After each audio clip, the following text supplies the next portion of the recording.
Baik, selamat malam buat semua rekan-rekan saya yang saya kasihi, insan pers. Sore malam hari ini kami membuat laporan polisi terkait dengan dugaan tindak pidana pencurian atau pencurian dengan kekerasan dan atau tindak pidana pencucian uang sebagaimana dimaksud oleh pasal 362 KUH pidana junto 365 KUH pidana junto tindak pidana pencucian uang pasal 3, 4 dan 5. Adapun terlapornya seperti sudah kita ketahui di pengadilan bahwa uang almarhum hilang 200 juta pasca dia dikubur tanggal 10, tanggal 11 dari dalam kuburnya dalam tanda petik masih mentransfer uang 200 juta. Tentu tidak mungkin almarhum Joshua melakukan itu. Sebagaimana terungkap dalam fakta persidangan, pelakunya adalah yang mengaku Ricky Rijal. Baik itu atas inisiatif sendiri maupun atas perintah daripada Nenek Putri Chandrawati. Jadi kita proses karena belum ada pertobatan. Kemudian jam tangan almarhum juga hilang. Jam tangan yang melekat di tangannya. Kemudian handphonenya juga 2 unit hilang. Sampai sekarang belum dikembalikan. Demikian juga laptopnya. Ditambah dengan rekening-rekeningnya. 2 rekening dari Bank BNI sampai dengan sore ini belum ditemukan dan atau belum dikembalikan. Demikian juga rekening dari Bank BRI, Bank Mandiri maupun Bank BCA. Satu lagi PIN emas pemberian pimpinannya, PIN emas itu juga belum dikembalikan. Kami sudah mewarning mereka selama 8 bulan. Tetapi tidak ada itikat mereka untuk segera mengembalikan kepada klien saya atau kepada saya Samuel Huta Barat, demikian juga kepada Ito saya Rosti maupun bere saya Yuni. Oleh karena itu supaya mereka ini kita bantu bertobat, jangan sampai mereka nanti keburu meninggal masuk neraka, maka kita ingatkan melalui perbuatan laporan polisi supaya mereka nanti tersadar karena ini ancamannya 20 tahun tindak pidana pencucian uang karena menggunakan transfer media bank. Oleh karena itu sebagai kita negara hukum yang tentunya harus patuh hukum karena ada fakta-fakta hukum baik temuan kami maupun temuan penyidik maupun fakta persidangan di mana barang-barang almarhum masih dikuasai oleh para pelaku, maka kami laporkan tindak pidana pencurian dengan kekerasan junto tindak pidana pencucian uang. Itulah kira-kira laporan kami sore hari ini atau sore menjelang malam ini. Terima kasih. Berarti kira-kira total kerugian semua itu berapa Bang? Kerugiannya yang jelas di atas 200 juta. Termasuk handphone dan laptop? Termasuk handphone dan laptop di atas 200 juta. Karena yang sudah nyata ada perpindahan uang tanggal 11 Juli yang harusnya itu jadi milik ahli waris. Sampai sekarang tidak kembali. Jadi itu sudah 200 juta. Ditambah nilai laptop, handphone, ditambah dengan PIN emas, jam tangan dan sebagainya. Tentu di atas 200 juta. Kemudian kami sore ini membuat 2 laporan polisi. 1 laporan polisi model B tentang tindak pidana kejahatan pencurian dengan kekerasan junto TPPU. 1 lagi laporan polisi model C. Model C ini untuk mengganti atau untuk pengurusan segala barang-barang milik almarhum untuk mengurus hak-haknya, apakah itu hak taspen, asabri dan hak-hak lainnya. Karena almarhum dengan dia meninggal tentu ada pewarisan, akibat kematian itu adalah pewarisan.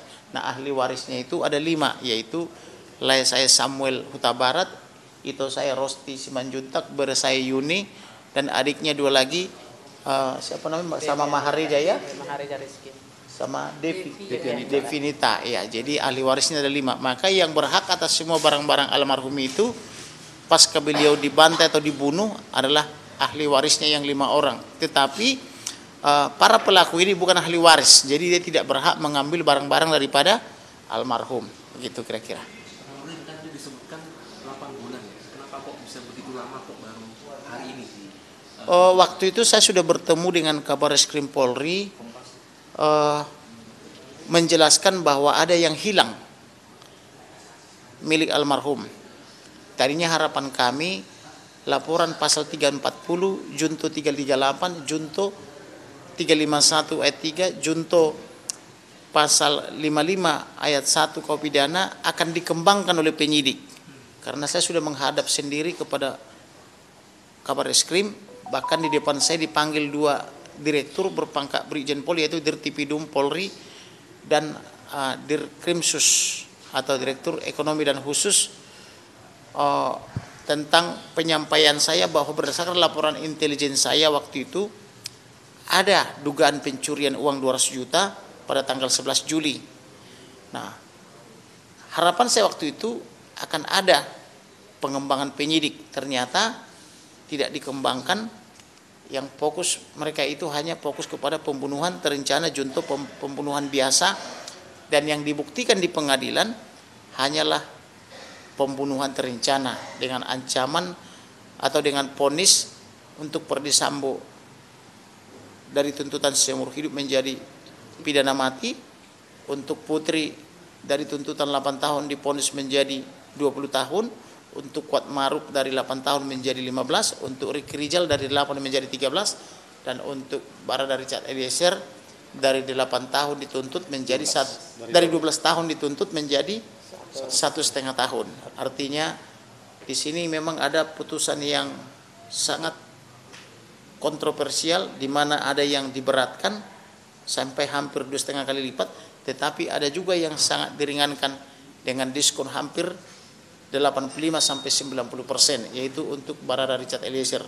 Barada Richard Eliezer berhak mendapatkan itu karena dia telah bersikap baik, menyesali perbuatannya, meminta maaf, dan berjanji dia mengungkap perkara ini, dan itu semua sudah terjadi, maka dia layak mendapatkan itu. Sedangkan yang lain sampai dengan sore malam hari ini belum bertobat, belum meninggalkan cara-cara yang jahat, maka wajar mereka divonis lebih berat daripada tuntutan. Termasuk juga ini, barang-barang almarhum belum juga dikembalikan. Oleh karena itu, kita membantu mereka ke jalan yang benar dengan cara membuat laporan polisi, bukan dengan main hakim sendiri, bukan dengan main hakim jalanan. Jadi kita bantu mereka meninggalkan cara yang jahat, masuk ke dalam pertobatan agar mereka menyadari perbuatannya, dan ini juga nanti menjadi alasan pemberat kalau mereka berani banding, termasuk kalau mereka berani kasasi, karena masih ada tindak pidana lain yang akan menyusul, kan begitu. Inangnya pengen barang-barangnya kan gimana, balik kah atau seperti apa ini untuk barang-barangnya almarhum sendiri? Gimana? Pengennya maksudnya langsung balik atau gimana nih balik barang-barang yang berada di tangan yang tidak tepat ini? Ya seharusnya kalau itu barang milik almarhum Yosua, anakku, itu kan anak aku, jadi kami ahli warisnya. Yang seharusnya milik anak itu harus dikembalikan kepada ahli warisnya, karena anak itu setelah meninggalkan orang tuanya dibunuh secara sadis dan keji. Jadi yang berhak mendapatkan itu adalah saya sebagai ibunda almarhum dan semua saudara dan ayahnya. Sebagai ahli waris, Sebagai ahli waris yang sah. Bukan Ricky Rizal gitu loh. Ricky Rizal bukanlah ahli waris daripada almarhum, demikian juga PC maupun Perdi Sambo. Bang, tapi kedetek nggak sih Bang terakhir itu laptop berada di mana, di duren juga atau di luar? Yang jelas ada terdeteksi karena pasca menjelang persidangan tiba-tiba dia keluar dari WhatsApp grup keluarga. Jadi selama proses penyidikan sampai penuntutan mereka itu tetap satu grup, artinya mereka mencoba berusaha memantau WhatsApp keluarga. Tetapi ketika mau sudah penyidikan pengadilan atau sudah mau persidangan, mereka keluar dari grup, dalam arti Joshua keluar dari grup keluarga. Itu juga saya laporkan kepada Kabareskrim Polri maupun kepada penyidik Polri. Jadi karena tidak dilakukan pengembangan, maka kita buatkan laporan. Harapan kita tadinya polisi membuat pengembangan, jadi dari pasal 340 junto 338 harusnya ada juga kepengembangan tentang pencurian dengan kekerasan. Tapi tidak apa-apa, kita tetap bersyukur apapun yang sudah terjadi. Memang kita harus berjuang lagi untuk membuktikan dugaan tindak pidana pencurian dengan kekerasan. Begitu kira-kira. Laporan kita tujukan kepada polisi, tentu kita buat laporan di Polres Jakarta Selatan, tetapi terlapornya memang dibikin sementara dalam lidik, tetapi di dalam fakta-fakta persidangan Ricky Rizal sudah mengakui bahwa dialah yang menguasai handphone dan laptop serta melakukan perbuatan pemindahan uang dan atau pencurian uang itu dengan dalil menurut dia itu uangnya Putri, tetapi menurut pemahaman kami itu uangnya ahli waris. Kemudian juga untuk mencegah juga polemik di tengah masyarakat, karena ada masyarakat beranggapan ada uang 100 triliun kurang 1 rupiah di rekening Joshua, maka kami mengurus surat keterangan untuk mengurus pengecekan rekeningnya, karena buku-bukunya kan semua dikuasai oleh para terpidana kan begitu.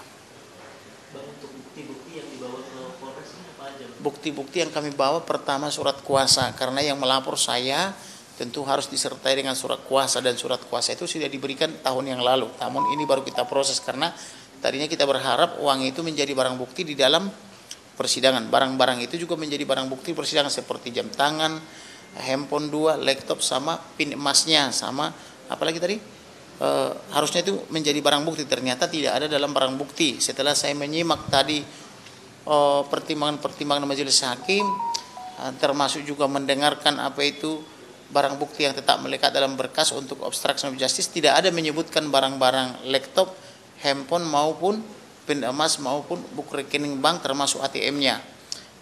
Jadi yang ada cuman dompet tanpa isi. Nah, oleh karena itu setelah final putusan 340 dan mereka juga belum menyadari kejahatannya, masih malah si Kuat Maruf masih petantang-petenteng dengan memberikan salam metal.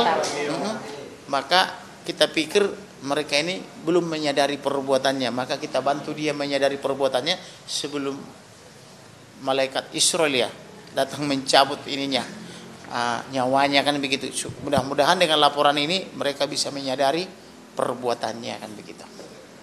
Bang, katanya mau melaporkan Ferdy Sambo karena dugaan pelecehan seksual itu nggak terbukti, itu gimana? Tentu kami sudah mewarning mereka, termasuk Arman Hanis dan Febri, karena mereka begitu lantang mengatakan terjadi pemerkosaan dan atau pelecehan, tetapi mereka tidak membuat laporan polisi sampai dengan hari ini, kecuali yang ada di Duren 3 dilaporkan ke Polres Jakarta Selatan. Tetapi yang dari Polres Jakarta Selatan tidak bisa mereka buktikan, maka sudah dihentikan penyidikannya. Demikian juga percobaan pembunuhan pasal 338 junto 53 pidana sudah dihentikan. Maka sebenarnya dengan dihentikannya penyidikan, harusnya mereka menyadari dan minta maaf, tetapi mereka terus mengganti tempus delicti dan locus delicti menjadi ke Magelang tanggal 4. Kemudian karena berhasil kita patahkan tanggal 4, lalu mereka ganti menjadi tanggal 7, tanggal 8 kan begitu. Jadi oleh karena itu, karena mereka belum ada kesadaran untuk menyesali perbuatannya, maka kita juga sudah mensomir baik Ferdy Sambo, Putri maupun penasihat hukumnya agar berhenti menyampaikan hoax itu kepada masyarakat, karena mereka juga tidak pernah membuat laporan polisi lagi setelah di Jakarta Selatan gitu. Nanti berarti bakal dilaporkan ya, Bang? Betul, kalau mereka juga tidak mau menyadari, tidak mau meminta maaf, tentu kita proses lagi. Kita memberikan contoh kepada masyarakat bahwa negara kita negara hukum. Jadi mereka juga harus menyadari itu, dan itu menjadi alat pemberat di majelis hakim tinggi, bahwa mereka ini kejahatannya sangat luar biasa dan sangat kompleks gitu loh. Artinya sempurna kejahatan itu, sempurna evil minds atau mens rea itu.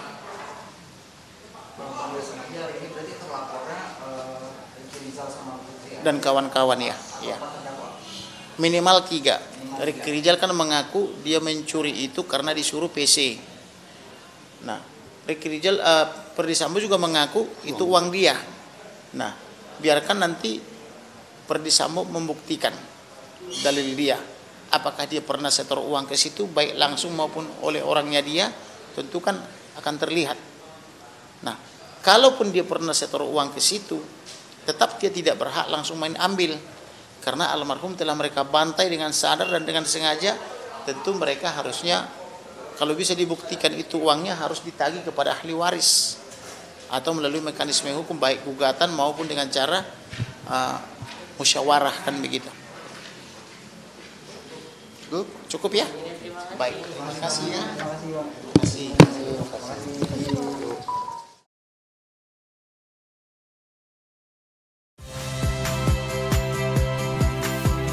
Saya Iriana Mardanus. Saksikan program-program Kompas TV melalui siaran digital, pay TV, atau media streaming lainnya. Kompas TV, independen, terpercaya.